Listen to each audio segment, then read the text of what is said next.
Hey there, my handsome and pretty little Cobras, and welcome back to the Cobras. And for those of you who are new, my name is Mignon Cobra and I make minimalism videos. Today's minimalism video is going to be minimalism and decluttering toxic relationships. So without further ado, let's just get into the video. Let's get it, let's go. Woo.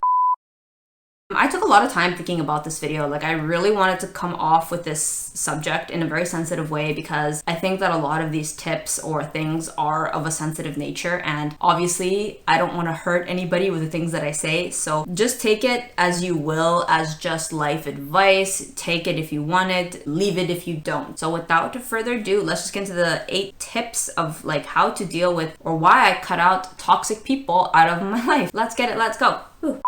Point I really had to reflect upon whether it was me or them or a combination of the two. Yeah, I'm not going to name the people that I cut out of my life, but no shade, no name. I definitely cut out people out of my life in 2020 and 2021. I think I have mentioned in some of my videos that I was suffering from a lot of loneliness, and I really did want to rekindle certain relationships with people, but honestly it didn't end up working. I kept getting ghosted, plans kept getting canceled, and I think at some point I really had to reflect upon whether it was me or them or a combination of the two, or if we really just did grow apart. Using my minimalism for the first time to declutter relationships. I have never done that. I've never needed to.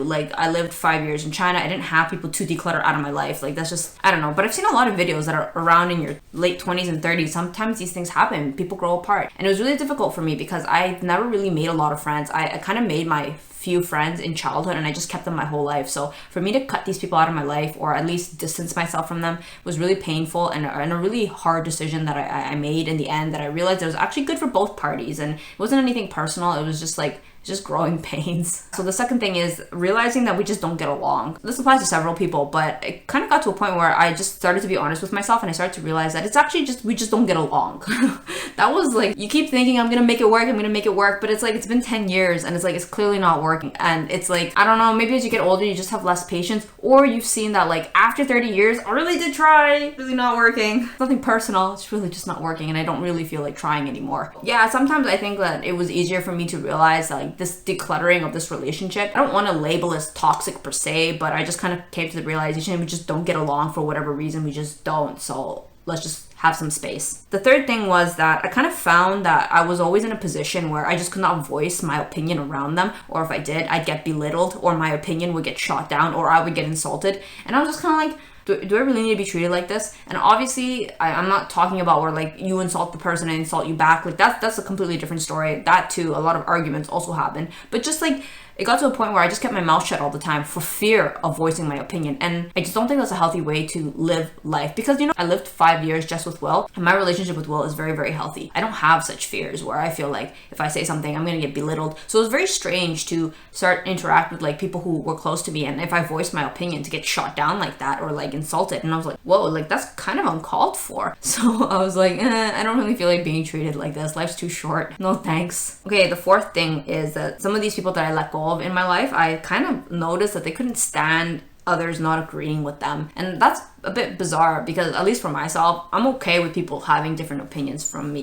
Usually I'll just be no, that's valid. I don't agree, but yeah, no, that's cool. You're entitled to your opinion. So it was kind of I guess that's the difference in perspective. Some people are not comfortable with other people not sharing the same opinion as them. So I got to the point where I was okay, you don't want to hear my opinion being different from yours, and I don't feel comfortable constantly lying to make you feel comfortable. Being yeah, I agree with you when I don't. Just that cognitive dissonance was not making me feel good. So I was forget it. Okay, the fifth thing is that they were carrying a lot of pain with them and they were lashing out. I think that's the thing where a lot of people talk about the toxicity of others, where they're constantly lashing out. It's a toxic relationship. And I think that Buddhism has definitely helped me a lot to see that hurt people. But there was only so long I could keep making excuses for that person, where I was kind of they're always lashing out. And I'm at the receiving end of it. So as much as I love them, and I really do think that they need help, we all need help, we all need therapy, we all have baggage, but it's just not fair that a loved one or a close one needs to be on the receiving end of that. So I was okay, I know you need help, I know you're in a lot of pain, I'm not a professional, I can't help you like that, and I don't think it's fair that I'm always on the receiving end of your anger. So let's have some distance. Number 6, they kept emphasizing that they don't need therapy, that it's your obligation to hear their problems, that like they would rather dump it on you than seek therapy. And I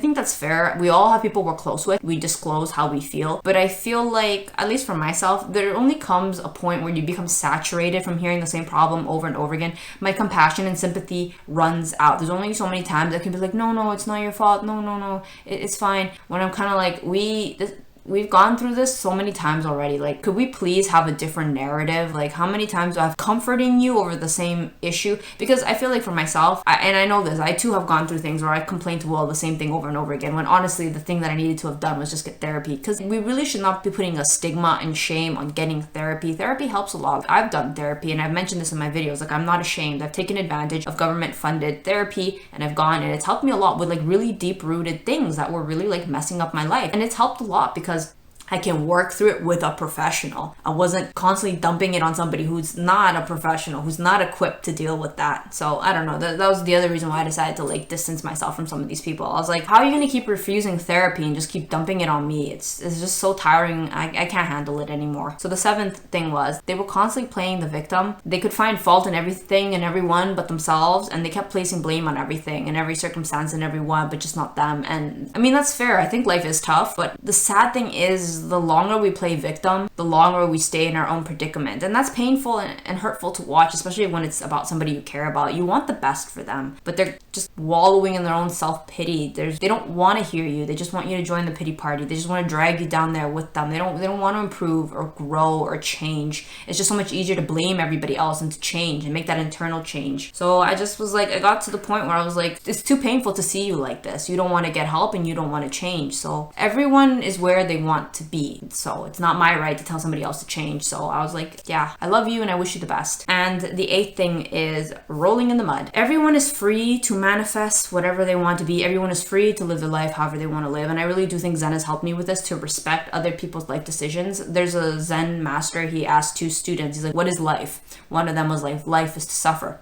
So the master said, good, my son, so go suffer. And he asked the other one, what is life? Life is to be happy. He's like, so good, so be happy. We're all free to live our lives however we want. And I think that's the same thing with these people that I cut out of my life. I didn't cut them out of my life with resentment and anger, like, you know what, like, get out of my life. I hate you.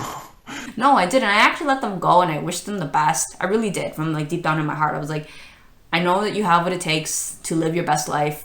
I just don't want to be here to see you roll in the mud. Like, I can't keep seeing you roll in the mud. And I want to preface this that, like, for the majority of people that I put distance between, I had been watching them roll in the mud for decades. I was like, I think they like rolling in the mud. Why else would they keep rolling in the mud? If a day ever comes that they get tired of rolling in the mud, they will stop. But that needs to come from them, not from me nagging them and making life difficult for everybody involved. Okay, I hope that this video helped out anybody in terms of like cutting out toxic people. I say that with like parentheses, but yeah, decluttering relationships I think is a better way to go, because it's like, it's just not serving you and it's not serving them.